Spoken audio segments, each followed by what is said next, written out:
Hi everyone, it's Chris at Gardening Express here, and I just had to show you this. It's Alstroemeria Indian Summer. It's got this lovely sort of dark foliage to it, and then these really striking, beautiful flowers as well.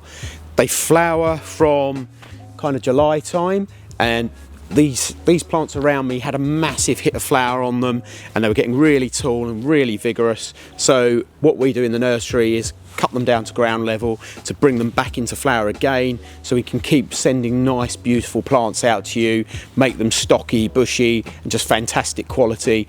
And now we're into middle of September, hence the Indian summer name, because these keep going right into October, as long as we don't get any really horrific frosts, and you just get this dramatic amount of flower on them, this really striking colour.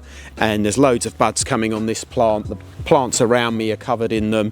You can do the same treatment in your garden, or you can just let them keep growing new stems, and they'll just throw up more and more stems all summer anyway. Perhaps just deadhead them if you want to encourage even more. It's hardy, comes back every year reliably. You can just sink this into the herbaceous border, and you know it will come up every year with this wonderful foliage, and then these flowers will come. It will get a bit taller in the garden, perhaps 2 to 3 foot tall actually, these flower stems, and you'll just have a continual display of these striking flowers all summer. So if you want to warm things up a bit with your display, this is a plant for you, and right through to October. Thanks very much, and I'll see you next time.